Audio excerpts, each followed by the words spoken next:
തിരുപ്പതിയിലെ Shri Venkateswara Vedic യൂണിവേഴ്സിറ്റിയിലെ ബിരുദാനന്തര ബിരുദ വിദ്യാർത്ഥിയായ മോഹിത് പാണ്ഡെയെ അയോധ്യയിലെ രാമക്ഷേത്രത്തിന്റെ പൂജാരിയായി തിരഞ്ഞെടുത്തു.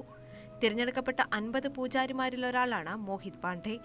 അപേക്ഷ നൽകിയ രാജ്യമെമ്പാടുമുള്ള 3000 ഉദ്യോഗാർത്ഥികളിൽ നിന്ന് അഭിമുഖം നടത്തിയാണ് പൂജാരിമാരെ തിരഞ്ഞെടുത്തത്. ഉത്തർപ്രദേശിലെ ലക്നൌ സ്വദേശിയാണ് മോഹിത് പാണ്ഡെ. പൂജാരിയായി ജോലിയിൽ പ്രവേശിക്കുന്നതിന് മുമ്പുള്ള 6 മാസത്തെ പരിശീലനം ആരംഭിച്ചിരിക്കുകയാണ് മോഹിത് ഇപ്പോൾ. ഉത്തർപ്രദേശിലെ ഗാസിയാബാദിൽ സ്ഥിതി ചെയ്യുന്ന ദുധേശ്വർ വേദ വിദ്യാപീഠത്തിലെ പൂർവ്വ വിദ്യാർത്ഥിയാണ് മോഹിത്.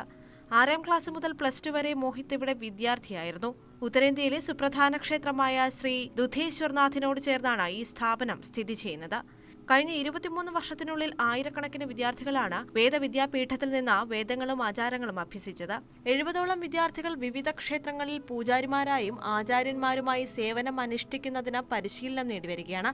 ഭഗവാൻ ദുധേശ്വർനാഥിന്റെ അനുഗ്രഹത്തിൽ അയോധ്യയിൽ ശ്രീരാമനെ സേവിക്കാൻ മോഹിത്തിനെ തിരഞ്ഞെടുത്തിരിക്കുകയാണെന്ന് ദുധേശ്വർ വേദ വിദ്യാപീഠ മേധാവി പീതാധീശ്വർ മഹന്ത് നാരായണഗിരി പറഞ്ഞു.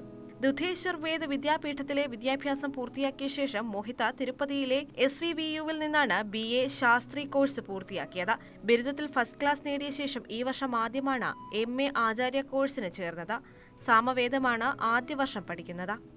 അയോധ്യയിലെ രാമക്ഷേത്രത്തിന്റെ പൂജാരിയായി മോഹിത്തിനെ തിരഞ്ഞെടുക്കുന്നതിൽ SVVU വൈസ് ചാൻസലർ പ്രൊഫസർ റാണി സദാശിവമൂർത്തി അഭിമാനം പ്രകടിപ്പിച്ചു. മോഹിത്തിന്റെ ആത്മസമർപ്പണവും മികച്ച പെരുമാറ്റത്തെയും പഠനത്തോടുള്ള പ്രതിബദ്ധതയും അദ്ദേഹം അഭിനന്ദിച്ചു. രാംലല്ലയുടെ മതപരമായ ചുമതലകൾ നിർവഹിക്കുന്നതിന് ആകെ 20 പൂജാരിമാരെയാണ് തിരഞ്ഞെടുക്കുകയെന്ന് രാമക്ഷേത്ര അധികൃതർ പുറത്തിറക്കിയ വിജ്ഞാപനത്തിൽ പറയുന്നു.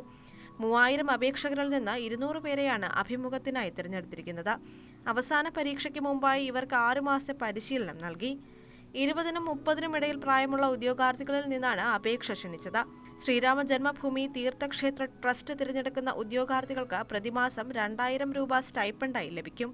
2024 ജനുവരി 22-നാണ് രാമക്ഷേത്രത്തിന്റെ പ്രതിഷ്ഠാ ചടങ്ങ് നിശ്ചയിച്ചിരിക്കുന്നത്. 4000ഓളം സന്യാസിമാരെയാണ് ചടങ്ങിൽ പങ്കെടുക്കുന്നതിന് ക്ഷണിച്ചിരിക്കുന്നത്.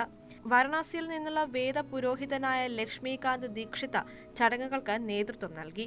ഉദ്ഘാടനത്തിന് മുന്നോടിയായി ജനുവരി 14 മുതൽ 22 വരെ അയോധ്യയിൽ അമൃത് മഹോത്സവ് നടക്കും. ഉദ്ഘാടന ചടങ്ങിൽ പ്രധാനമന്ത്രി നരേന്ദ്രമോദി ഉൾപ്പെടെ നിരവധി പ്രമുഖർ പങ്കെടുക്കും.